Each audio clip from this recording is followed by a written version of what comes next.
नमस्कार, मैं पंकज अरोड़ा और आप देख रहे हैं ताज़ा अपडेट। दर्शकों, जिस तरह से आप सभी को मालूम है कि 5 राज्यों में चुनाव होने हैं, लेकिन जो सबसे अहम चुनाव माना जा रहा है वह है पश्चिम बंगाल का, क्योंकि वहां पर कई दिग्गज नेताओं की साख दांव पर लगी हुई है। आज इसी के बारे में चर्चा करेंगे और हमारे साथ है कांग्रेस वर्कर्स कमेटी के हरियाणा अध्यक्ष गुलशन कुमार बग्गा जी।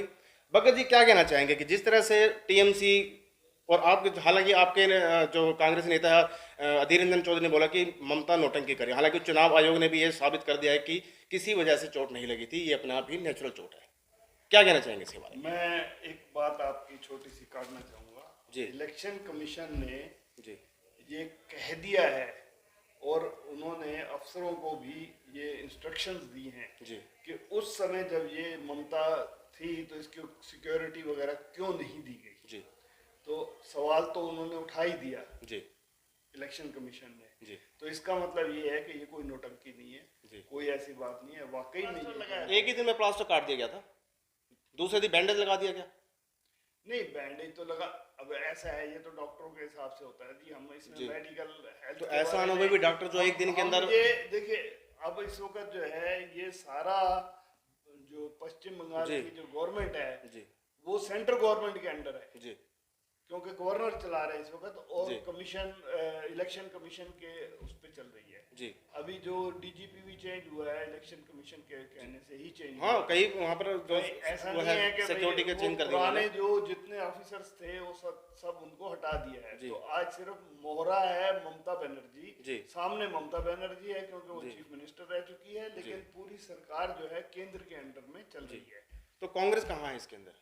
कांग्रेस अलग से है ना जी, कांग्रेस तो लेफ्ट के साथ है। लेकिन कांग्रेस के नेता भी वहां प्रचार करने कोई नहीं गए।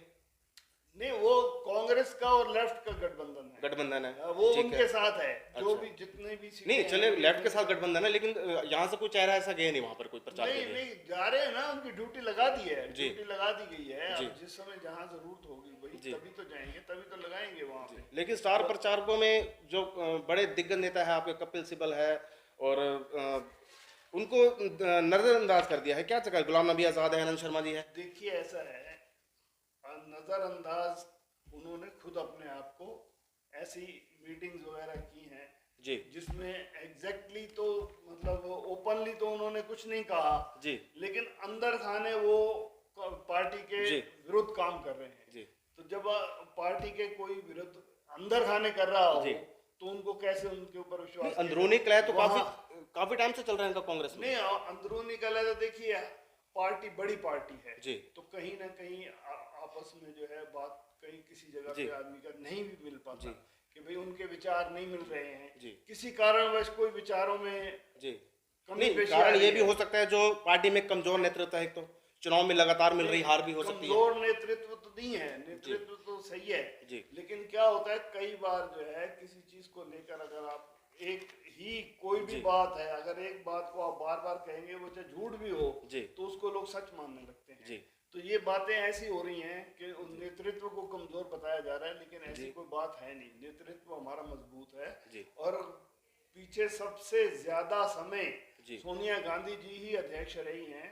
जी आप देख लीजिए, पुराने 18 साल तक वो अध्यक्ष रही जी, हैं जी। और पूरे ढंग से उन्होंने चलाया। जो सरकार हमारी 10 साल तो सरकार में चली है, जी। उससे 5 साल पहले भी वो रही हैं अध्यक्ष और उसके बाद भी रही हैं जी। और आज भी कार्यकारी अध्यक्ष वही हैं। तो इस चुनाव में वही आपकी चला रही इस चुनाव में आपकी टक्कर किसके साथ है? भाजपा के साथ है, टीएमसी के साथ है, किसके साथ है?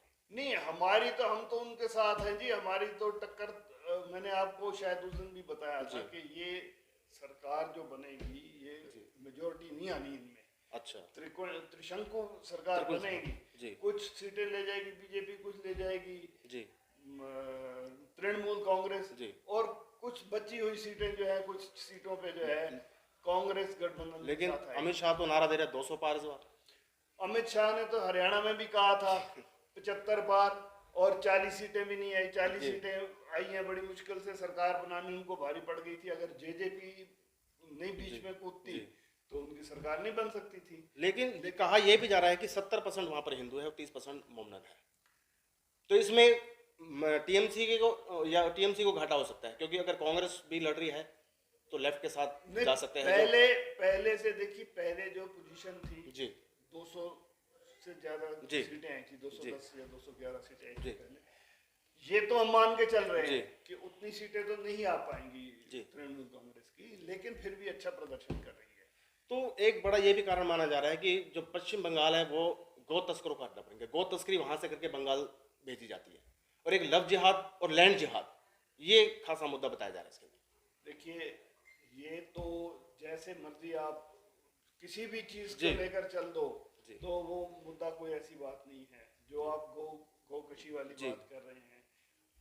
ये कोई आज तो हो नहीं रहा, जी। ये कोई पहली बार तो हुआ नहीं है, जी। ये तो पहले भी चलता रहा है। जी। और हमारे कोई ऐसा भी नहीं है कि कोई मोहम्मदन ये काम कर रहे हैं। हम्म। हमारे बड़े बड़े हिंदू धर्म के लोग हैं, वो यहाँ से इसको कहीं ना कहीं ये सोचने वाली बात है कि हिंदू, हालांकि लोग कृष्ण जी भी पूजा करते थे गौ की, और हिंदू पूरा गौ की पूजा करते हैं, लेकिन जहाँ ये बग्गा साहब ने बताया कि हिंदू भी जो बीफ के कारोबार करता है, ये अपने आप में एक सोचने वाली बात है। खैर, अगर बात करें बग्गा साहब असम के, तो असम में किस तरह से रुका आपका? नहीं, असम में तो सरकार हमारी आनी है जी। इस वक्त, तो सरकार का जो आप कैसे कह सकते हैं, क्योंकि एक जो मुस्लिम पार्टी है all India United democratic front के जो उनको प्रमुख है बदरुद्दीन अजमल का दावा है कि वहां पर बीजेपी मोदी का कोई लहर ही नहीं है, और जबकि भाजपा लगातार ये आरोप लगा रही है कि कांग्रेस पार्टी है वो हमेशा देश को लूटते हैं उनके साथ खड़ी रही है। इसके बारे में आपके क्या विचार है? नहीं, देश को लूटने का क्या मतलब है? देश को कौन लूट रहा है? जी। अब बताइए आप, किसकी सत्ता है? सत्ता जी। केंद्र में किसकी सत्ता है? आज जी। तक तो उन्होंने अपने प्रधानमंत्री फंड का हिसाब भी नहीं दिया। वो कहते हैं कि हम तो उसमें आते ही नहीं है, जी। ना आरटीआई में आएंगे, ना किसी और चीज में आएंगे। अपना तो हिसाब दो ना। इतना पैसा ये हर बार स्टेटमेंट आती है जी, इतने लाख करोड़ हर महीने, 1,05,000 करोड़, 1,10,000 करोड़, 1,11,000 करोड़। पिछले महीने कह रहे हैं जी सबसे ज्यादा जीएसटी कलेक्शन हुई है। जी। वो तो जीएसटी जाती कहाँ है? हमें तो नजर नहीं आ रही है, हमें तो कोई विकास के कार्य नहीं दिख रहे, ना कुछ बग्गा नजर आ रहा है। जी, आप 6 साल के कह रहे हो, जनता 70 साल का। जो रोहिंग्या जो घुसपैठ हुई है यहाँ पर, उसे किसने बसाया? सीधे साफ तौर पे कहा जा सकता है कि वो कांग्रेस का वोट बैंक है। उनके राशन कार्ड बना के दे दिए गए, आधार कार्ड बना के दे दिए गए। मैं आपकी बात को बड़ा करता हूँ। जी। आप रोहिंग्या के लिए कह रहे हैं जी। वो किस मान लिया जी। किसी समय में आए होंगे, जी। जब भी आए खुले थे, जी। बॉर्डर खुले थे, बॉर्डर से आगे आना जाना जी। लगा रहा था। जम्मू कश्मीर में तो फारूक अब्दुल्ला की सरकार में आए थे, जब उनकी सरकार थी। जब उनकी सरकार थी या किसी भी सरकार में है, मैं ये नहीं कह रहा कि जी। नहीं है। आज तो केंद्र के पास पूरे हकूक हैं, जी। केंद्र के पास पूरा सब कुछ है। हाँ, तो सर वो उनकी छांट करके निकाल रहे हैं ना उनको। नहीं, उनकी छांट काट कर रहे हैं, निकाल रहे हैं हम उनके खिलाफ थोड़ी ना बोल रहे हैं कि नहीं, हम नहीं तो उनको- कांग्रेस हम उनके तो सम- कह रहे- कांग्रेस उनके समर्थन में है। रोंगे के समर्थन में क्यों जाएंगी? आप मानोगे नहीं, एक परिवार में 4 लोग हैं, आदमी, उसकी वाइफ, उसके 2 बच्चे। 1 जनवरी का सबका बर्थडे बताया जाता है, 1 जनवरी का सबका जन्मदिन। किसी का 1970, 1980, 1990, 2011, जो कहीं ना कहीं धांधली हुई है इस सरकार में। नहीं, धांधली कब हुई है सर ये- अब सामने आ रहा है, सामने आ रहा है। ये तो आप बन रहे हैं, हाँ जी। आपके आधार कार्ड आप बन रहे हैं जी। कोई पहले तो बने नहीं है सारे, पहले उससे क्योंकि पहले ये तो वहां के कोई स्थानीय प्रशासन आधार- और अधिकारी थे और कुछ अन्य लोगों के साथ मिलकर ये सब किया गया था, लेकिन उसमें उनको कांग्रेस- नागरिकता दी गई थी। उसमें कांग्रेस का तो कोई वो नहीं है ना जी। कांग्रेस कहाँ जी। दोषी है? कांग्रेस जी। तब दोषी है अगर कांग्रेस ने ये कहा जी इनको बनाने हैं आपको। जी। ऐसा तो कुछ है नहीं। चोरी छुपे आपके फरीदाबाद में भी जी। ये गांधी कॉलोनी कहीं में पकड़े गए अभी बीच में। पकड़े गए हैं। जी। बांग्लादेशी थे, आए जी। गए चले जी। गए, वहां से आते हैं वारदात करके चले जाते हैं। तो ये तो सभी सरकारों में हो रहा है ना। लेकिन सर जब पश्चिम बंगाल में टीएमसी के साथ आपकी गठबंधन की सरकार थी, जब भी रोहिंग्या वहां पर बसे हुए थे, उस टाइम में क्यों नहीं बाहर निकाला गया? नहीं, रोहिंग्या को हम क्यों बसाएंगे? हम क्यों बसाएंगे? बांग्लादेशियों को क्यों तो बसाएंगे? किसने बसाया सर, वही पूछ रहा हूँ मैं। हाँ जी, वो किसने- तो चोरी छुपे आके रह गए। अच्छा ये जी। तो कोई ये ऐसा तो है नहीं जी। कि भाई वो सामने आए और हमने उनको छोड़ दिया, अभी आप बैठो। ये तो कानून जी। भी नहीं है। जी। सरकारी कानून है, अगर कोई भी चोरी छिपे आएगा और जी। पकड़ा जाता है तो उस पर कार्रवाई होती है। तो कहीं ना कहीं आप भी ये मानते हैं कि इनको बाहर निकालना चाहिए, ये देश के लिए एक हानिकारक मैं है? बिल्कुल हानिकारक है। देश जी। के अंदर कोई जी। भी किसी दूसरे देश का जी। नागरिक आता है जी। और वो बिना किसी सबूत के यहाँ रहता है, जी। तो वो हमारे लिए हानिकारक है और उसके ऊपर पूरी कार्रवाई होनी चाहिए।